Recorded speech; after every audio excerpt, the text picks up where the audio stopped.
I'm just waking up here in the U.S. in South Florida. Nice, it's morning for you. Yeah, it just started morning for me. Yeah, getting started on my regular day. That I have to do every weekend is the weekends are when I have a chance to work focus on my writing stuff with my writing career. Okay. Uh, One How small about you? request. How's your day been? One small request. Can you put your camera little downwards so that Downward. Okay. There or the other way? yeah, or else you have to just come up so that you can fit in the screen completely. Oh, okay. Yeah, yeah. Okay, right there. Little more. Little more. Yeah. If you fit in the screen, that will be good for the audience who watches this video. Okay. Yeah. This is nice. Okay. Thank you. Yeah. So you was asking something. Oh yeah, I was asking how's so far how's your day been? I know you're in the afternoon at this point. Yeah, it's afternoon. My day was fantastic. And actually, I'm waiting for you to talk with you. I'm waiting for you. Oh, okay. Yeah, I'm here now. And I'm mostly awake. So, firstly, I want to thank you for accepting my request and accepting to talk with me. Oh, okay, you're welcome. And I'm thankful to do the interview. I'm thankful that you asked me for the interview. I'm always thankful with everything that I have an opportunity with my writing career. Fantastic. So, I have gone through your profile. Before talking about you, can you introduce yourself to my audience? Yes, I'm Mr. Figg. I'm located in the United States in South Florida. Which is comprised of Miami and the county that's Miami, and then also South Florida also includes Fort Lauderdale and West Palm Beach, and that part of Florida, way at the south. It's the southeast part of the United States when you go all the way down. I'm a children's writer, and you see in my background I have two books so far. They're both picture books for more the youngest ages, but more towards what parents can read to their children. And I constantly work on other types of stories. I work with not just the younger age, but I'm working on stories for middle grade, what is middle grade here in the U.S., and also high school level in the U.S., where it's children, children that are preteens, and then the older teenage levels. And that's what I do. Most of my time I spend here. My weekends focused on the writing part. During the week, I have a regular job like everyone else. Um, and I go under the name Mr. Figg. My real name is Pedro Figueroa, but I operate under Mr. Figg. You can go visit my website. You'll see there I work with some great people when it comes to putting my books together. So far, it's two. We're working on the third one. I work with an illustrator. Her name is Susan McClellan. She also lives in South Florida. She's located in Fort Lauderdale. And I work with an editor. So far, my first two books, I work with an editor, Rita Fiddler Dorn, who's also a writer as well. She's actually a poet mostly, but she's my editor that I feel comfortable working with. And also, she and I are working on a middle grade book together as a co-authored piece right now. And that's pretty much as far as my writing career. On a personal level, I'm originally from Brooklyn, New York. I was born there, but I was raised almost my entire life here in South Florida. I was born to a Puerto Rican American father and a Haitian American mother, so I'm biracial in that aspect, and that's pretty much my personal life. So, you said you are a children's books author. Yes. So, why only children? Why not adults? After spending years just discovering different types of writing, that was the one that I found the most enjoyable. It always was something that I enjoyed the most of all of my writing. Before I was doing online articles that like related to journalistic work, and some of it was related to sports. But that was something that was never fully who I felt right as when I was as a writer. It didn't feel right for me. And children's writing always called me back because I was a big fan as a child with Dr. Seuss. which all of us around the world tend to love Dr. Seuss in some capacity. And for me, it just kept calling me, especially since I'm a big fan of the fantasy world and the science fiction world. And that's what led me back to that path. And when I decided to go completely into the creative writing part of my writing career, I decided I was going to focus solely on children's writing, because on a certain level, we have to do what makes us happy. And this is the style of writing that made me happy. And in order to be able to reach my audience, I have to bring what makes me happy there in order for them to be happy with my work. Now, I don't know if my work is great or not.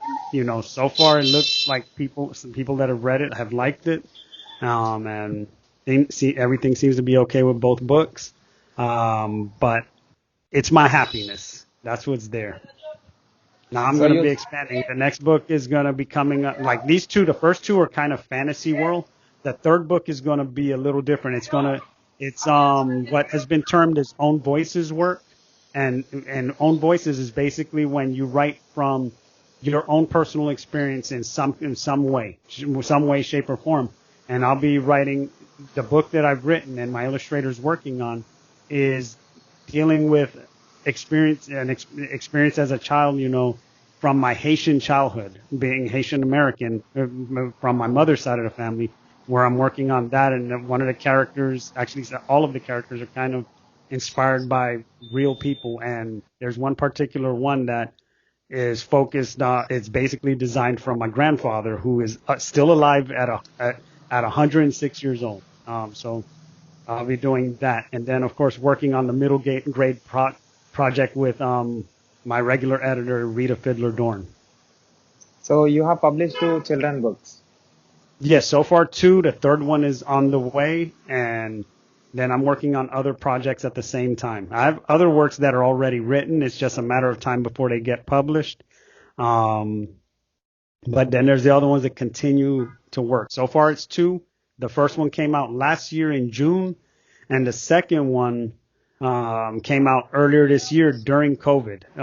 It was actually, the original book launch was canceled because of COVID, because the original book launch was supposed to be in March. The third week of March was a book launch. We had the place ready to go. The week before the book launch was supposed to happen for myself and another children's writer together, we had a double book launch. The week before is when here in the U.S. we had all of the shutdowns happen due to COVID. So we had to do the book launch online like a few weeks later after that. But we improvised. So both children books. So how many children connected with your book? Can you repeat that? How many children connected with your book? How many? Usually with both of them, it's all ages, and with them, it tends to be more younger age. Even if they're not skilled in reading yet, their parents can read it to them. It's pretty much the younger levels, the first levels of school. Usually from ages 4 to 6, they may, depending on their reading skills, some of them may not be able to read it. Their parents can read to them. But then 7, 8, and above, they definitely can read it on their own and enjoy it in their own way. And I try to keep them in, those two are in a fantasy world. But at the same time, even though they're in a fantasy world, I try and send positive messages in some way to them, through them. So fantasy, why you want to say something which is not real? With fantasy, it's just a different world that I enjoy. One of the biggest things when I enjoyed, I enjoyed Dr. Seuss, but I also enjoyed other writers like Lewis Carroll, and many others. And of course, as a child, I enjoyed a lot of the work that we got from Walt Disney. Mainly his work. When I look at him, I look at his work and what he did there. So I enjoy the fact that it takes you away from the everyday world. And through that, you can send positive messages, and at the same time, you're entertaining. And for me, it's more comfortable for providing entertainment that way, to where if you send a message, you can send it through animals rather than through people. For me, it just works that way. I just enjoy that world. Or you can create your own type of creatures that way too, which is something that I enjoy a great deal. Because even when it's not fantasy, When I look at more older works that us as adults enjoy, I tend to like a lot of the science fiction and the alien worlds and items like that. Stuff that you just think about and imagine that's going on elsewhere. That type of thought process goes through my mind. And I like creating my own worlds. They're just fun. So when you are creating something to create an impact in the person who reads your book, so do you think that do you write or create something to impress or to just you want to express what exactly you wanted to say? Um, it's a combination of both. On one level is artistic expression. I'm creating this world, and it's fun for me to create this world and to dig deep into my mind, what's there, and then go through the research to build it up. And then at the same time, I feel as writers, we all, whether we're children's writers or writers, other types of writers, we're always going to be the voice of people, representing people. Even within the children's industry, even though we're writing children's works, we're still a voice representing a group of people. And through that, we kind of send the messages or introduce ourselves to the world in our certain ways, especially with children's writing with own voices writing. We're introducing people that may not be familiar with a particular culture about the goings on within a particular culture, because history books can tell you the general information about particular cultures, but it's different when you speak from your own voice and you go through your own experiences, because there's a difference between the history of a culture and someone who's actually been inside the home, who has enjoyed the music, who's enjoyed the food, who's enjoyed the communication, the traditions, everything else that's within your culture. And it's all of that. You combine it together and you try and put it in your works, where it's both expression and intent of educating people to new things.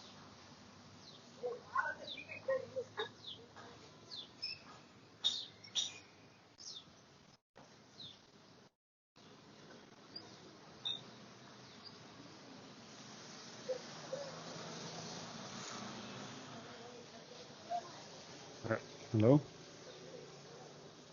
Can you hear me? Yes, I can hear you. I think we're on a delay a little bit. Can you hear me? Yes, Can you hear me? yes. Difficulties. Yeah, yeah. No, it's Okay. fine.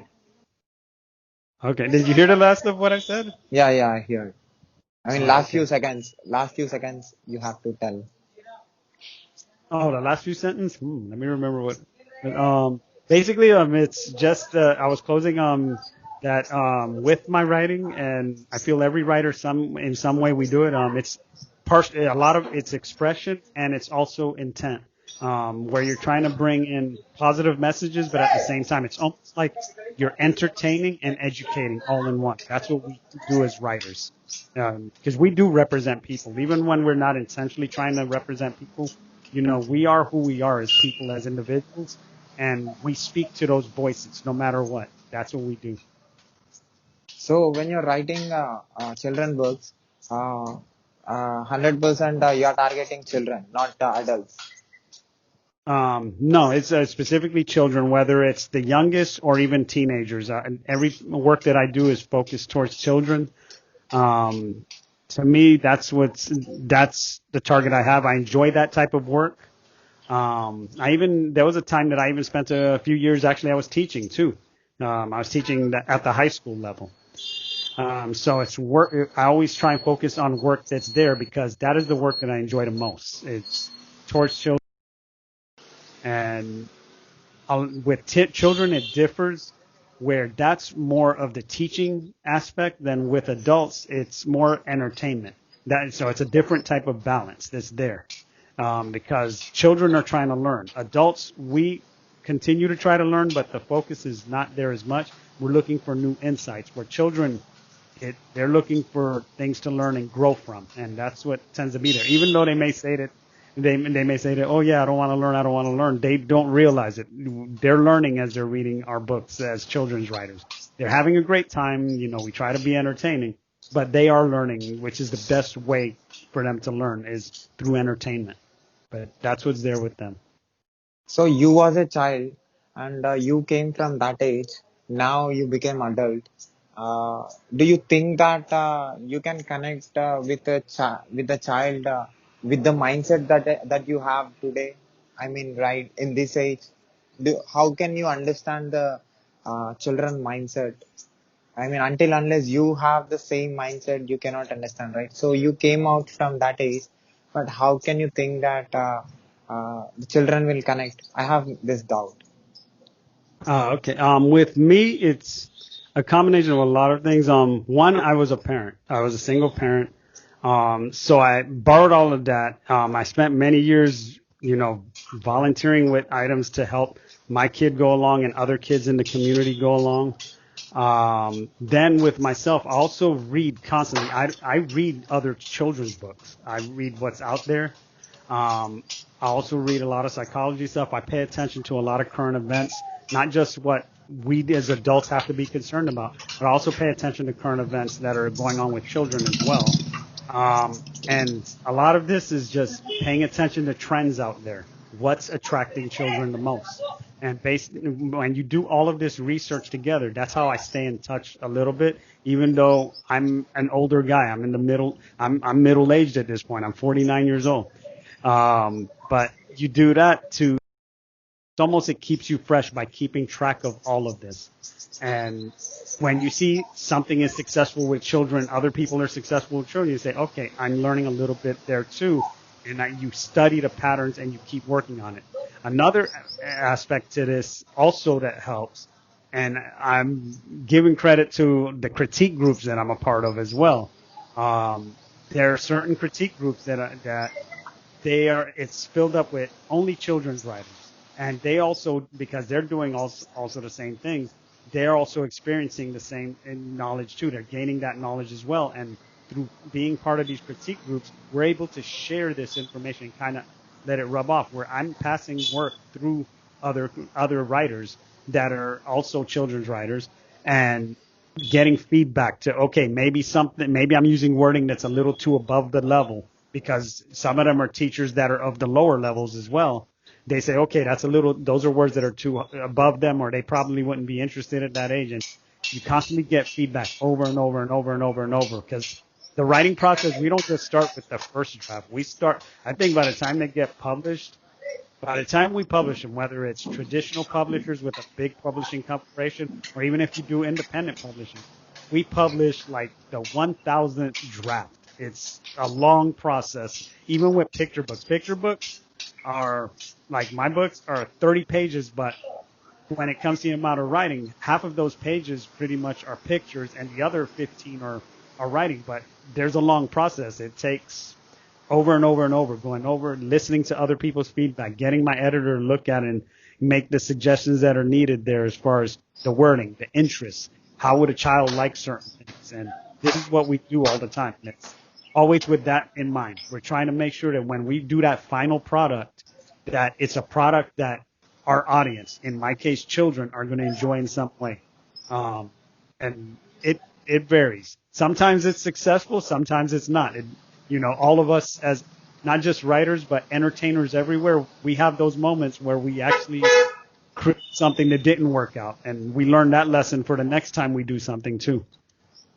So at last, can you end up with telling about all your three books? I mean, including the book that is coming in few days, in one minute.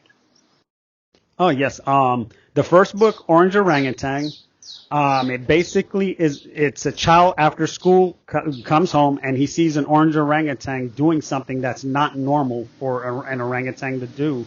And from there, he goes to try and find out why that orangutan is doing that. And then he finds other animals that are doing strange things.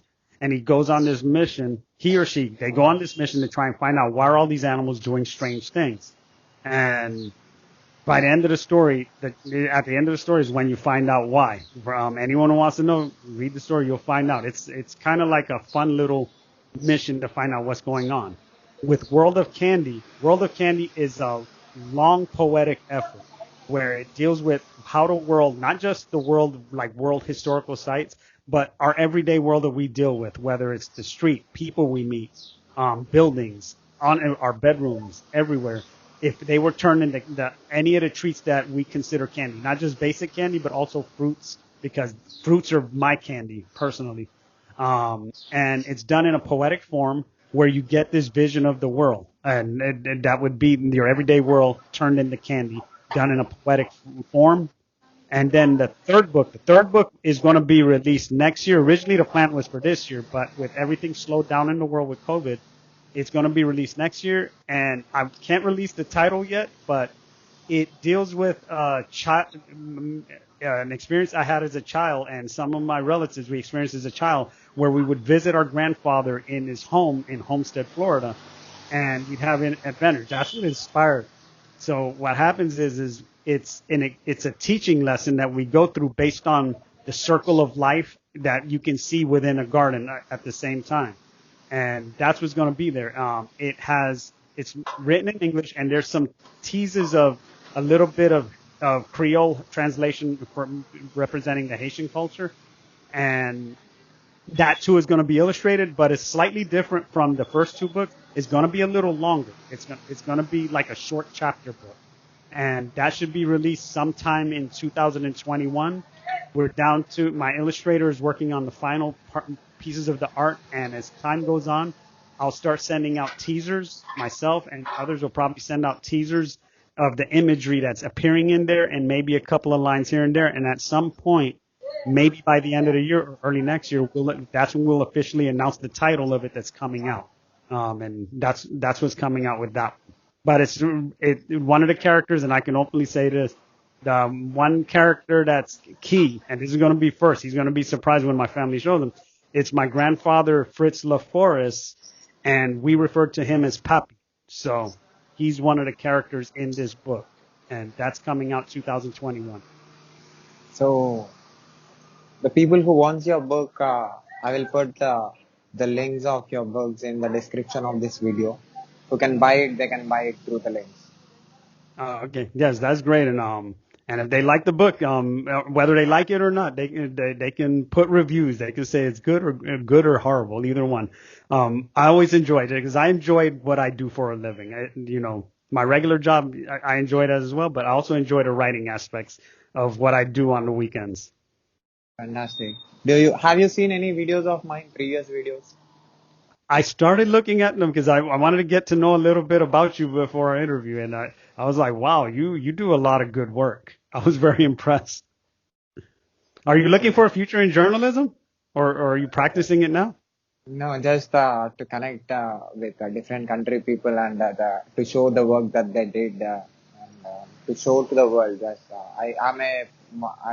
I did masters in software engineering, so I'm going to work in that in few days. Oh, okay. Good luck with that. But I really like your interviews, and I like what you're doing. The fact that you are reaching out to people around the world, because I feel we all need that. Because I feel that the more that we learn about others and also ourselves at the same time, it makes the world a better place. We become friendlier to each other. We understand each other better, and it's great work that you're doing there. And keep it going. I'm definitely a fan. I have to start following you. I have to subscribe to your channel with my Mr. Figg YouTube. I just started my Mr. Figg YouTube, so I'm developing that now. And you're gonna probably be my first or second subscribe. I think I may have subscribed to one of my publishers already too.